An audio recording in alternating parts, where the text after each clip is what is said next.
G'day guys, welcome to another episode of My Blue Heaven. I'm here to talk about our final list spot. We've currently got 43 players on the list. We look like we're going to add a 44th. When that will happen, we're just going to have to wait and see. Will it happen over the next couple of weeks? What I can tell you after attending both open training sessions is that we have, I suppose, cast the net pretty wide. Not so much of getting players from interstate, but a lot of local boys have been training, VFL listed players, a couple of players overlooked in last year's draft, a couple of experienced players as well. So I've never seen as many train-on players train with the AFL listed players before. So it's going to be interesting. I think the club have kept their cards close to their chest. And not revealing a lot, and why would they? And it's going to be interesting which way they go. My thought patterns have changed a little bit. As I said, I've attended both sessions so far. No one's really, I suppose, shone in those sessions, particularly in the match sim.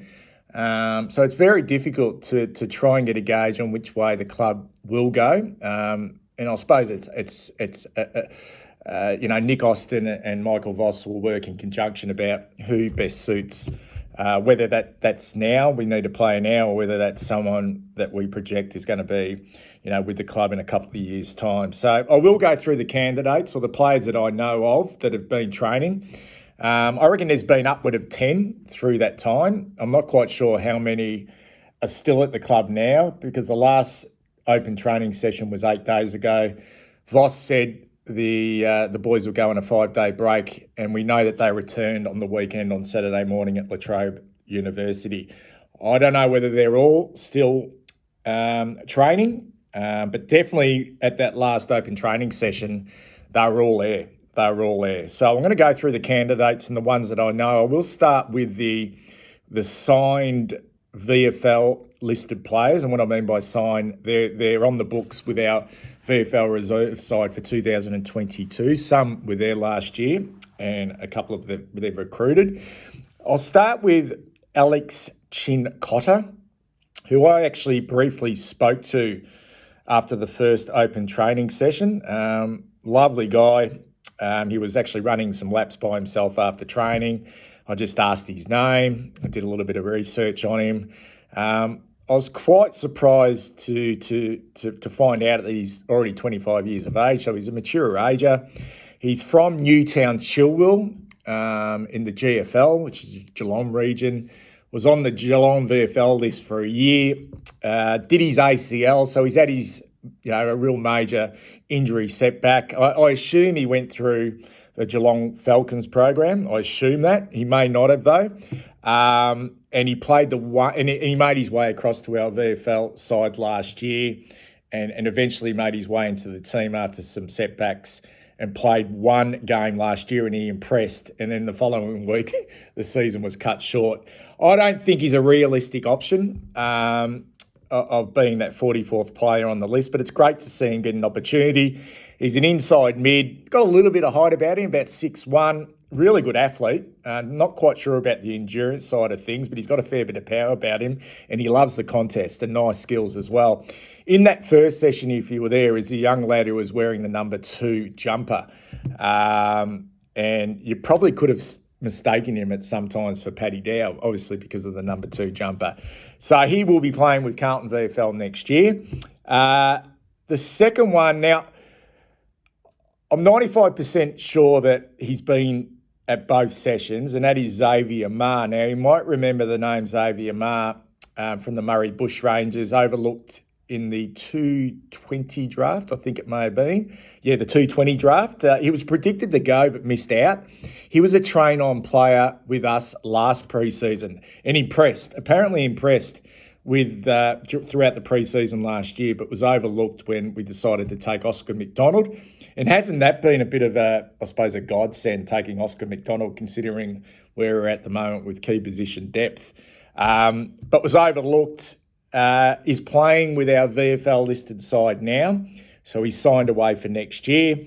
He's an inside mid, got some really good pace, a little bit of sides about him. It's about whether we've got enough of those types of players at the moment. He's 20 years of age, got a little bit of ability. And the way I see it, he's locked away in our VFL side. Let's have a look at him like Alex Cincotta with a full season of VFL sort of football under his belt. A new recruit to the club, and I'm talking about the VFL, is Ned Cahill, the former Bomber. Still just, 21 years of age. Small forward, 179 centimetres. Pick 56 in the 2019 draft from the Dandenong Stingrays. As I mentioned, played 6 games and kicked the 3 goals across those 3 senior games for the Bombers. Look, the Bombers decided to release him. We recruited him to the VFL. I know Dan O'Keefe, our VFL coach, is very excited to have him as part of the VFL program. I suppose he's probably thinking now with the short-term and possible long-term future of McDonald, Tip and Woody up in the air for the Bombers that, yeah, he may have been a little bit unlucky. I just feel at 179 centimetres that we've got that type of player at the moment. Owies, we've put a lot of time and effort to for the last 3 seasons. Corey Durden, who I reckon will play a lot of senior football this year. Fisher, Honey, and not to mention going for another small forward in last year's draft in Jesse Motlop. So I can't see Ned Cahill being that 44th player.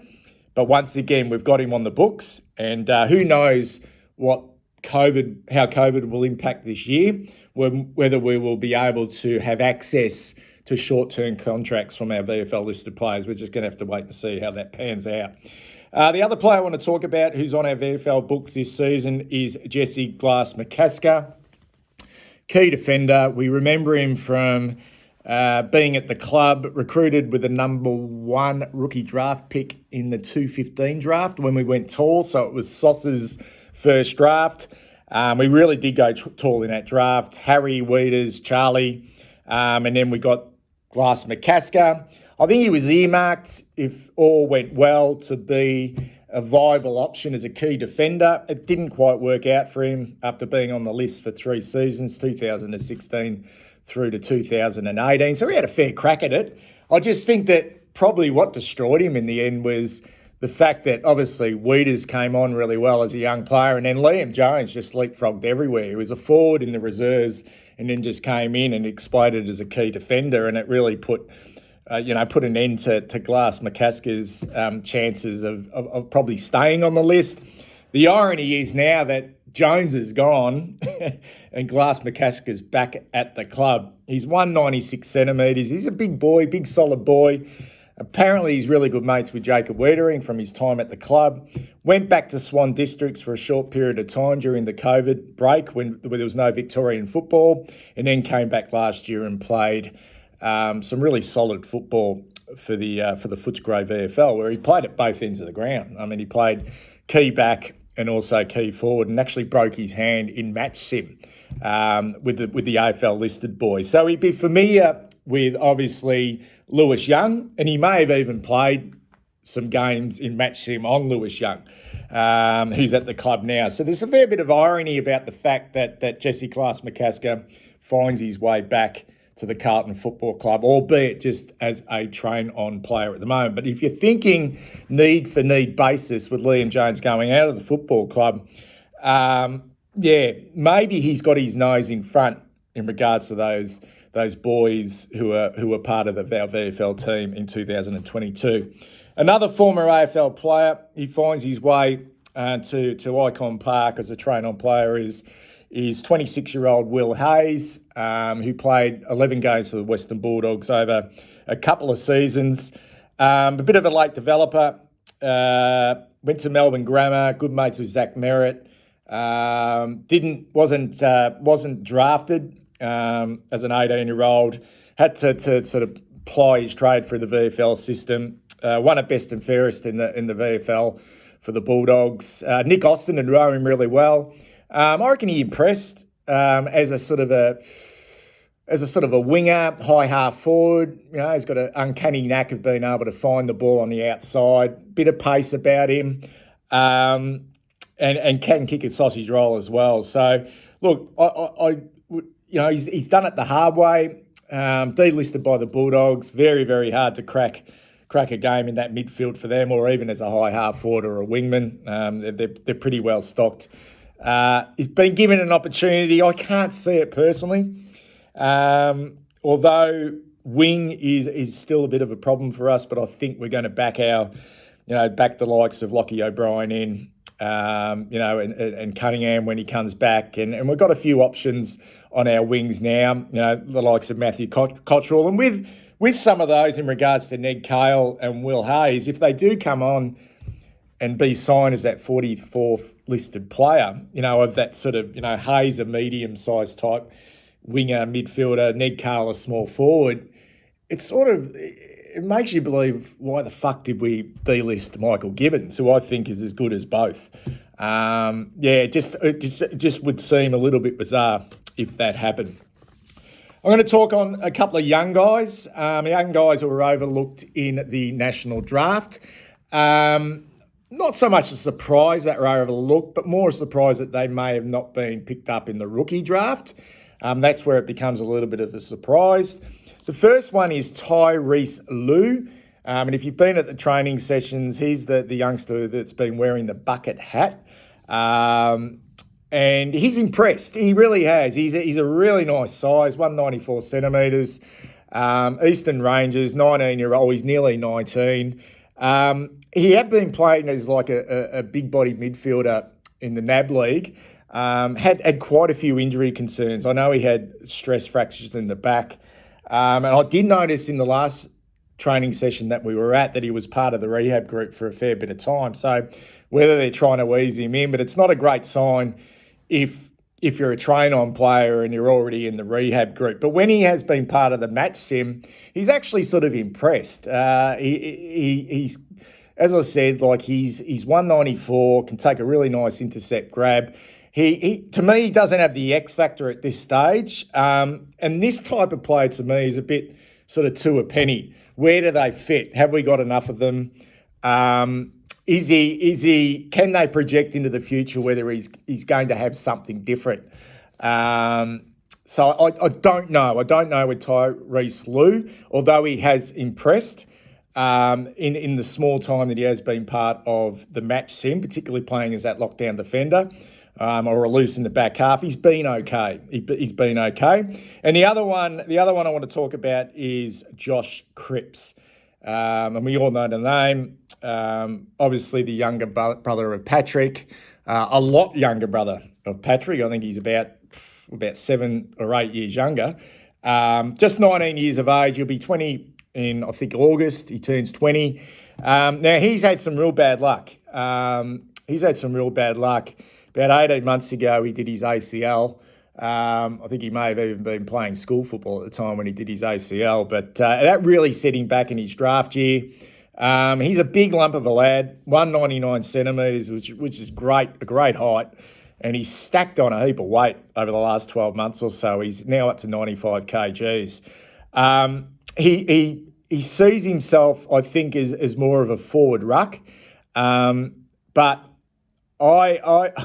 I would like to see that sort of switch around and for him to see himself as more a ruck than forward. I think he's got some really good attributes to be a pretty solid and reliable ruckman in the future. Whether that's at AFL level, I'm not quite sure. But the fact that he did tear his ACL and it's setting back, and he's a big boy too, and it's setting back, I think it's been super impressive for him the way he's returned. He returned for East Fremantle in the Colts this year. It took him a little bit of time to find his feet. And then I thought he finished the year. I mean, I've seen some of his highlights and he had a really flying finish to the year. State representative. And I think he's done wonderfully well. The club's invited him across. And, I reckon they would have looked at him and thought, let's see if he can get through a full pre-season.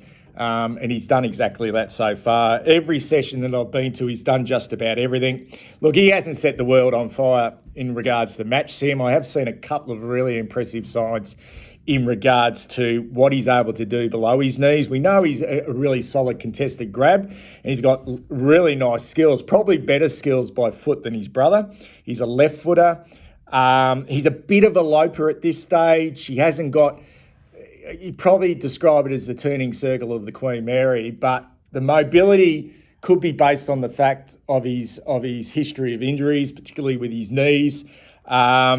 And whether he's got that speed. But I sort of see him, actually, I'll get to what I see of him in a minute. But, yeah, I think the fact that he's done a whole pre-season at the football club has been a real positive for him. And it's the rate of improvement. There's like a rate of improvement in him. He came in after his ACL and he's just gone bang at Colts level. It's only Colts level, but it was a really quick rate of improvement. It's be interesting to see how he does develop. Now, the club's going to go two ways. There's so much to take into consideration, and it's not necessarily just looking at Match Sim and going, well, he looks to be the clear standout. It's not necessarily, well, he's the best player. And I think it's a little bit more than that. At the moment, we've got to consider the structure of the list and what's going to be available at the start of the year, considering that we have a number of, short to long-term injuries who won't be available, which sort of significantly impacts what will be available to us at, probably for the first half of the year. We're talking about Marchbank ACL, Cunningham ACL, Stocker syndesmosis, slight concerns on TDK. We've got project players, Jesse Motlop project, Dominic Aque, classic project player, and Alex Murkoff, ruckman project player as well. And then question marks, guys in their second and third year have had injury concerns. Kemp Philp, Parks has had an interrupted pre-season, even Oscar McDonald, who, gets another opportunity this year, missed most of last year with a debilitating back injury as well. So we do have injury concerns. So the club can go either way. And I think it comes down to two players, and I'll get to those two players in a minute. They can play safe, or we can play safe, and go with insurance. So we think of Will Hayes, Ned Cahill, and Jesse Glass-McCasker. Now, although Jesse Glass-McCasker hasn't played any senior AFL football, he's been on an AFL list for 3 years and played VFL, which is a great program at the Bulldogs last year, and showed some really good improvement. So I think the three of those are pretty much, I think they can pretty much come in and play a role. But the pros and cons, there's pros and cons for both. But the negatives around that is, in time, are those three just going to be list cloggers, and how long will they be on the list? Have they probably reached their ceiling? We have, as I've mentioned, we've got a lot of Ned Cahill, and I think we've got a fair bit of Will Hayes as well. But we don't have a lot of Jesse Glass-McCasker. I worry a little about our depth in the back half. Not only the depth, but also the quality. And I'm not saying Jesse Glass-McCasker's quality, but what I'm saying, it gives you an option if one of those boys goes down. So I see him clearly in front of those other two experienced boys who've been on AFL lists before. Out of the project-type players, so the club can either go play safe, insurance, or they can take a punt for a future project player. For me, this is a really exciting option. It always is, as a supporter, to see a young player being given that opportunity, getting onto a list because the club thinks they've got something that they can see is going to develop, in an AFL program. Sometimes as supporters, we get a little bit impatient with these types of players, but the ones, that are in this category for me are obviously Xavier Mar, Tyrese Lewis, and Cripps. I think Mar's out of the equation, the fact that he's signed to our VFL squad, so we're going to see him anyway. So to me, out of those two, it comes down to Tyrese Lewis and also Cripps. For me, I've got my nose clearly in front with Josh Cripps. There's a couple of things about Josh, and it's got the name helps. Look, we know it's a great family, but I like the rate of improvement. And I've seen the below his knees stuff, and he is a competitor. And I think big men who are 199 centimetres, who are competitors, okay, give themselves every opportunity to become pretty good AFL footballers. And he reminds me a lot, and I know it's dangerous making comparisons with other AFL footballers, but he reminds me of the way he moves and the fact that he sort of sees himself as a forward ruck, and this player saw himself as that before he decided to come into a pure ruckman, is Toby Nankervis. They're exactly the same height at 199 centimetres. They're both good contested marks. We know what a competitor Toby Nankervis is. And we know how, how beneficial he has been for the Richmond Football Club over their premiership years. Now, I'm not sitting here saying that Josh Cripps is going to be Toby Nankervis, but what I'm saying is I think we take a punt on Josh Cripps, unless we're able to persuade him to stay in Melbourne and spend a year just developing in the VFL. If that's the way we want to go, but we need to persuade him to do that.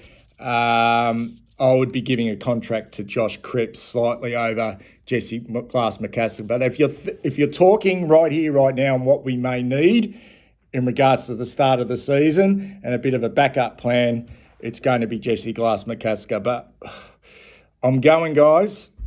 I'm going with the big fella. I'm going with the big Josh Cripps. And he's been, I don't know if it's coincidence, but he's been wearing the number 14 jumper at training. So I don't know whether he's been given the word or not. He probably hasn't. But it's Josh Cripps for mine. Tell me what you think.